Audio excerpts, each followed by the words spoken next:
पानी पानी गांव में नहीं है? गाँव में नहीं बाबू, ये कहाँ से ला रहा है? ये देते $2 కాయలోని ఆహా.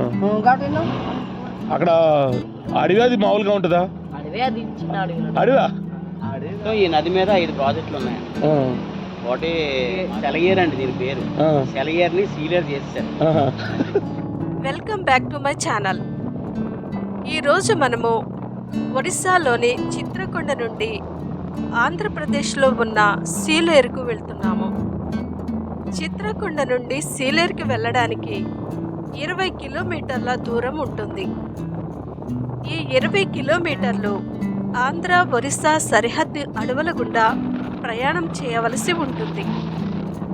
చిత్రకొండ నుండి సీలేరుకు వెళ్ళడానికి రోడ్డు ఎలా ఉంటుంది, ఒరిస్సా అడవులు దాటి ఆంధ్రప్రదేశ్ అడవి ప్రాంతంలోనికి ఎలా వెళ్ళాలి అనే విషయాలు ఈ రోడ్డు ట్రిప్లో తెలుసుకుందాము.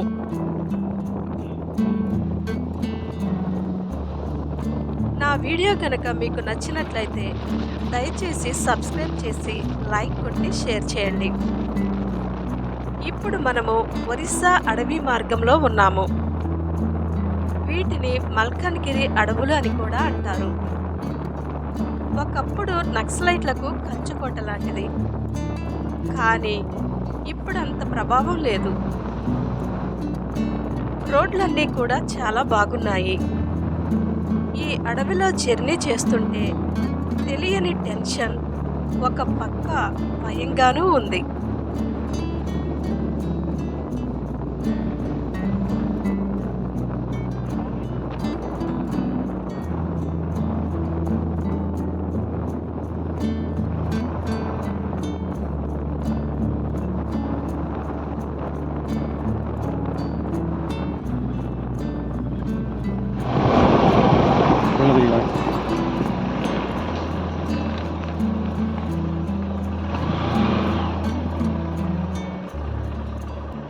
ఏంటమ్మా మంచినీళ్ళ నీళ్ళ?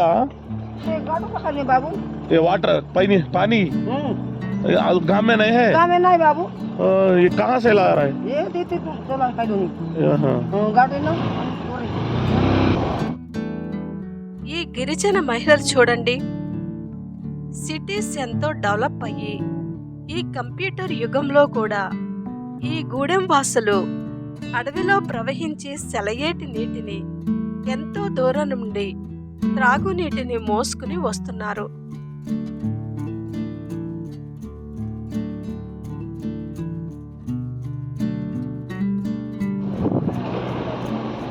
సీలేరు ఎన్ని కిలోమీటర్లు? 12 కిలోమీటర్ల. అప్పర్ సీలేరా లోయర్ సీలేరా? ఆపర్ సీలేరు. అప్పర్ సీలేరు 12 కిలోమీటర్లు. 65 అని రాస్తుందంటే ఆడ 20 అని. అంటే అక్కడ నుండి అలాగ ఉంటుంది. ఓకే ఓకే, మామూలుగా 12 కిలోమీటర్ వెళ్ళిపోవచ్చు. జంక్షన్ ఉంటుంది, రైట్ సైడ్. ఓకే, అక్కడ అడవి అది మామూలుగా ఉంటుందా? అడవి, అది చిన్న అడవి. అడవా?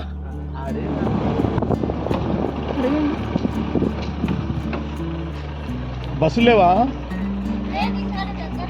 ఆహా. భయం లేదా? ఫారెస్ట్ కదా? Okay good. అంతా ఆడపిల్లలే. పార్టీకి వెళ్తున్నారా? Very good. అడవిలో ఉన్న ఈ గూడెం పిల్లలు పార్టీకి వెళ్తున్నారంట. అడవిలో ఈ ఆడపిల్లలు ఎంత ధైర్యంగా పార్టీకి వెళ్తున్నారో చూడండి. వీరికి బస్సు సౌకర్యం లేకపోయినా అడవి రోడ్డులో నుండి ధైర్యంగా నడుచుకుంటూ వెళ్తున్నారు. ఆంధ్ర బోర్డర్లోనికి ఎంటర్ అయ్యాము. ఇక్కడ పిల్లలందరూ కూడా తెలుగులో మాట్లాడుతున్నారు. ఇక్కడ చూడండి, ఒక సెలయేరు ఉంది కదా, దీనిని పిల్లిగడ్డ అని పిలుస్తారు.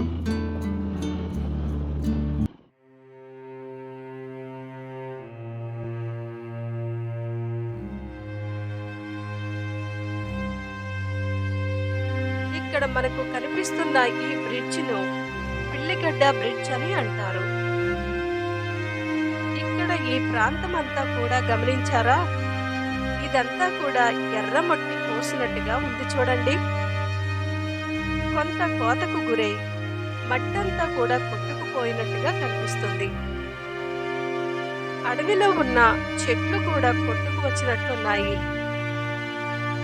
ఈ ప్రాంతం చూస్తే అంతా కూడా భయానకంగా ఉంది. ఒక్క మనిషి కానీ వెహికల్స్ కానీ ఏమీ లేవు. మేము మాత్రమే అడవి మధ్యలో ఉన్నాము.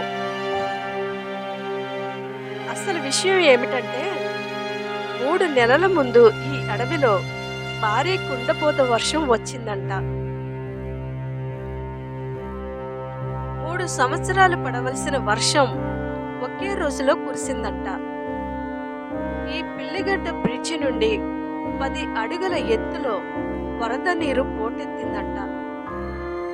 ఈ వర్షానికి అడవిలో ఉన్న చెట్లన్నీ కూడా వేర్లతో సహా బయటకు వచ్చి కొట్టుకు వచ్చాయంట. దానితో బ్రిడ్జికి అటువైపు ఇటువైపు మట్టి కొట్టుకుపోయి పెద్ద గోతులు ఏర్పడి మధ్యలో బ్రిడ్జి మాత్రమే మిగిలిందంట. 1 నెల రోజుల వరకు అటు నుండి ఇటు, ఇటు నుండి అటు ప్రయాణం బంద్ అయ్యాయంట. ఈ మధ్యనే కొత్తగా మట్టిని పూడ్చి రోడ్డుని తయారు చేశారు. అందువలనే ఈ ప్రదేశం అంతా కూడా ఎర్రమట్టితో కప్పబడి భయానకంగా కనిపిస్తుంది. ఇక్కడ మీరే చూడండి ఎంత పెద్ద పెద్ద చెట్లు కొట్టుకుని వచ్చాయో.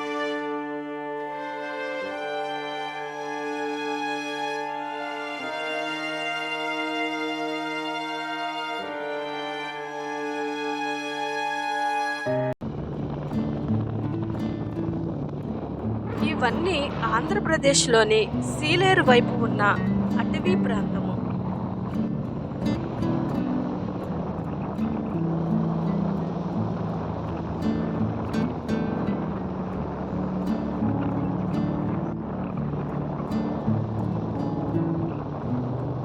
ఇప్పుడు సమయం 5 అవుతుంది. చీకటి పడకముందే అడవిని దాటి సీలేరులోనికి చేరుకోవాలి. మీరే చూడండి, ఇంతసేపటి ప్రయాణంలో ఎటువంటి వెహికల్స్ తిరగడం లేదు.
అడవి ప్రాంతం అంత ఎంత భయానకంగా ఉందో చూడండి. ఎలా వస్తుంది సూర్యుడు రేస్ ఇది మళ్ళీ వచ్చింది అవసరం.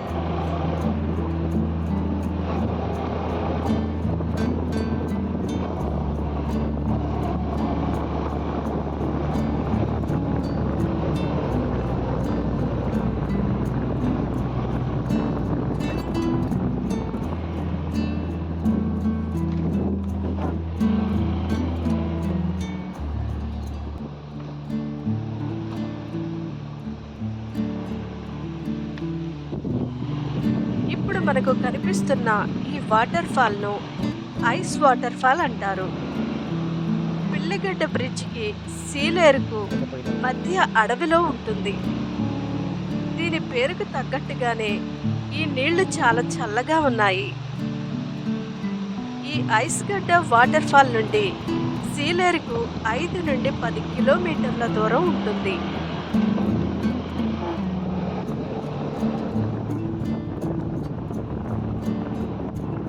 ఈ అడవిని దాటాలి అంటే 5 కిలోమీటర్ల పైబడి ప్రయాణం చేయవలసి ఉంటుంది. ఒకప్పుడు ఈ అడవిలో నక్సలైట్ల ప్రభావం ఎక్కువగా ఉండేది. అప్పట్లో ఇటువైపు తిరగాలి అంటే చాలా భయపడేవాళ్ళంట.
ఫైనల్గా మేము సీలేరుకు చేరుకున్నాము.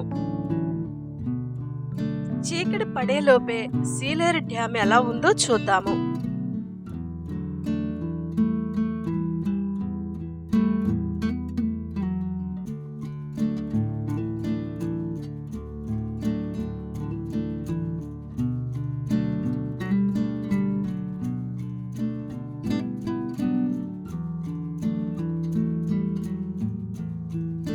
ఇదే సీలేరు డ్యామ్.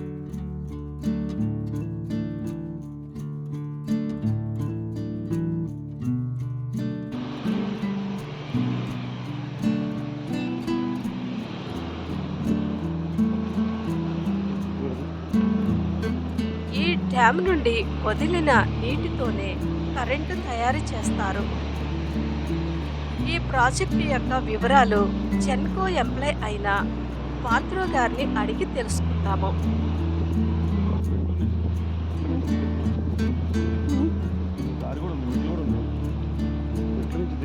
సార్ ఇదే డ్యాము? ఇంకో పెద్ద డ్యామ్ పైన ఉంది. ఓకే, ఈ వాటర్ ఎక్కడికి వెళ్తుంది సార్? ఇది పవర్ హౌస్కి వెళ్తుంది.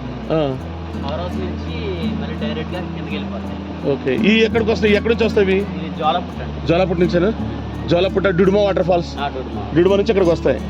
ఇక్కడ నుంచి ఇవి ఇది ఇక్కడ నుంచి మళ్ళీ డొంకరాయి వెళ్తుందండి. డొంకరాయి సైడ్. డొంకరాయి. ఓకే. డొంకరాయిలో చిన్న పవర్ హౌస్ ఉంది.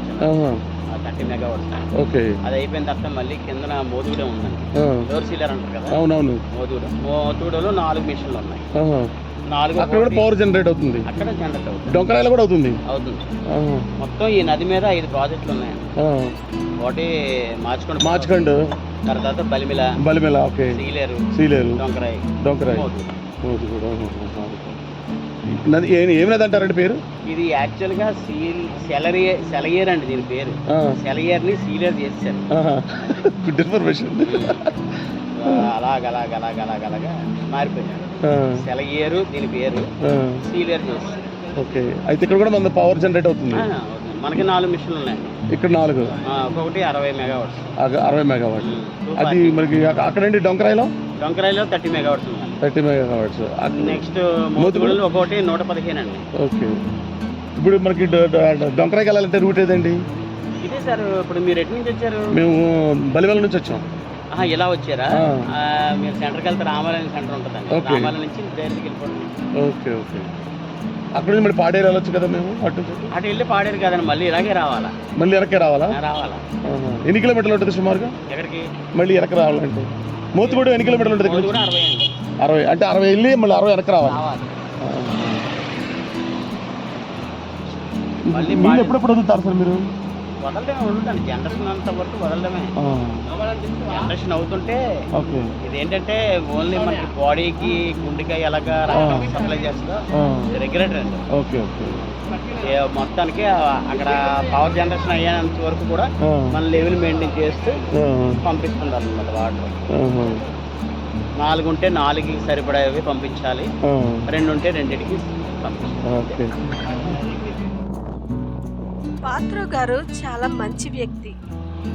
మేమెవరూ తెలియకపోయినా మమ్మల్ని వాళ్ళ ఇంటికి ఇన్వైట్ చేశారు. సీలేరులో ఉన్న డొంకరాయిలో ఉన్న ప్రాజెక్టులను తమ సొంత వెహికల్లో తీసుకువెళ్ళి చూపిస్తారని అన్నారు. నా నెక్స్ట్ వీడియోలో మేము తిరిగిన ప్రాజెక్టుల గురించి తెలుసుకుందాము. We are very thankful to Patro sir. చూడొచ్చు కదా సార్? వెహికల్ వెళ్ళకూడదా? వెళ్ళొచ్చు, మధ్యలో ఆపి తీసుకోవడానికి చెప్పదు. అంటే వెహికల్స్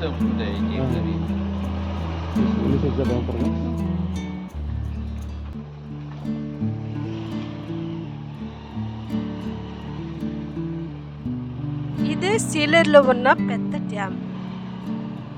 దీనినే గుంటవాడ ప్రాజెక్ట్ అని కూడా అంటారు. ఇక్కడ సీలేరును 2గా పిలుస్తారు. ఒకటి అప్పర్ సీలేర్, 2 లోయర్ సీలేర్. ఇప్పుడు మనము చూసేవి అన్ని అప్పర్ సీలేరులోనివే. బలిమెల డ్యామ్ నుండి వచ్చిన వాటర్ అంతా ఇక్కడ స్టోర్ అవుతుంది. ఇక్కడ నుండి వదిలిన నీటితోనే కరెంటును తయారు చేస్తారు.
ఆ బ్రిడ్జ్ చివరి నుండి ఒరిస్సా స్టేట్ మొదలవుతుంది.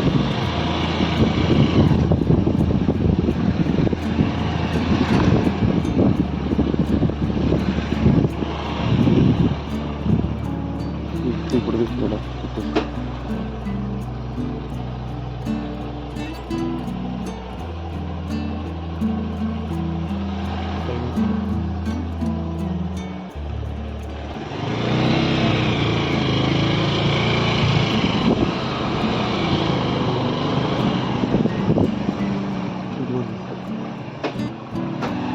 సరిగ్గా ఆపలేదు.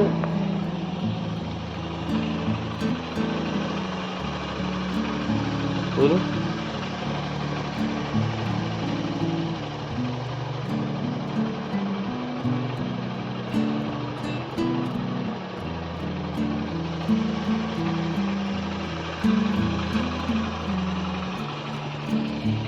నడుచుకుంటూ వస్తావు నువ్వు?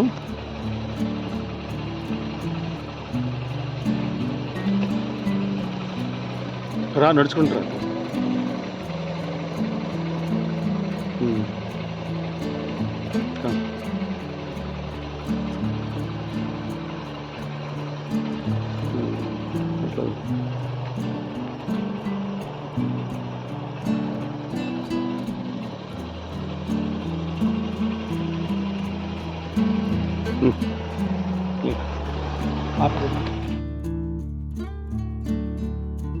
ఈ వ్యూ చూడండి ఎంత బాగుందో. నీళ్ల మధ్యలో కొండలు, ఆ కొండల యొక్క ప్రతిబింబం నీటిపై, చుట్టూ ఉన్న ప్రకృతి, ఇది అంతా చూస్తుంటే మనసుకు ఎంతో హాయిగా ఉంది.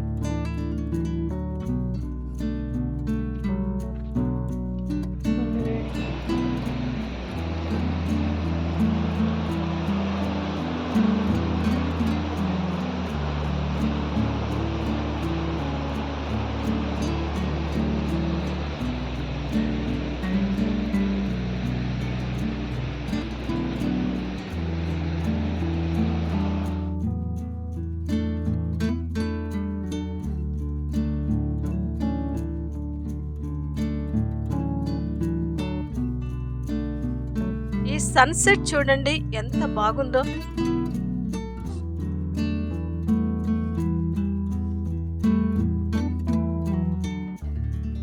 సాయంత్రం సమయం. మబ్బుల వెనుక నుంచి సూర్యుడు క్రమంగా హోరెత్తుతున్నాడు. ఆకాశంలో రంగులు మారుతూ నారింజ, ఎరుపు, పసుపు కలయికలో ఒక అద్భుతమైన దృశ్యాన్ని సృష్టిస్తున్నాయి. సూర్యుడు పర్వతాల వెనుక తొలగిపోతున్న కొద్దీ ఆ ప్రకృతి దృశ్యం మరింత అపురూపంగా మారిపోతుంది. ఎత్తైన పర్వత శ్రేణులు సూర్యుని చివరి కిరణాలను సాదరంగా స్వీకరిస్తూ అద్భుతమైన గంభీరతను చూపిస్తున్నాయి. వాటి గుండా వెళ్తున్న కాంతి వాటి అంచులను బంగారు సరికొత్త వస్త్రంతో అలంకరించినట్లుగా కనిపిస్తుంది. సూర్యుడు క్రమంగా అడుగంటుతున్న కొద్దీ ఆ పర్వతాలు నీలి వర్ణంలో మునిగిపోతున్నట్టుగా కనిపిస్తున్నాయి. పర్వతాల మధ్యలో నుంచి ఒక స్వచ్ఛమైన నది ప్రవహిస్తూ ఆకాశంలోని రంగులను తన ఒడిలో ప్రతిబింబించుకుంటుంది. నీటి పైత్యంలో మెరిసే నారింజ, ఎరుపు, గులాబీ రంగుల ప్రతిబింబాలు నదిని మరింత అందంగా మార్చేస్తాయి.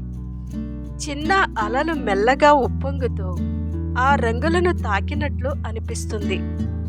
వాటి మృదువైన గానాలు చుట్టూ ఉండే పక్షుల మృద స్వరాలతో కలిసిపోతూ ఒక మంత్రముగ్ధమైన వాతావరణాన్ని సృష్టిస్తాయి.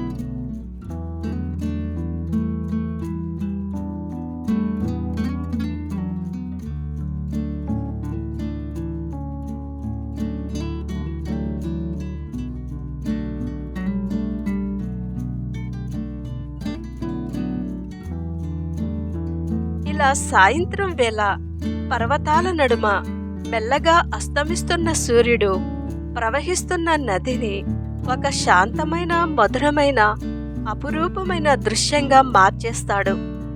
ఈ దృశ్యం చూసిన ప్రతి ఒక్కరి మనసుకు ఓ ప్రశాంతత, ఆనందం వెల్లివిరుస్తాయి.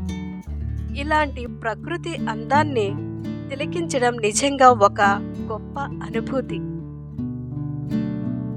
నా వీడియో కనుక మీకు నచ్చినట్లయితే దయచేసి సబ్స్క్రైబ్ చేసి లైక్ కొట్టి షేర్ చేయండి.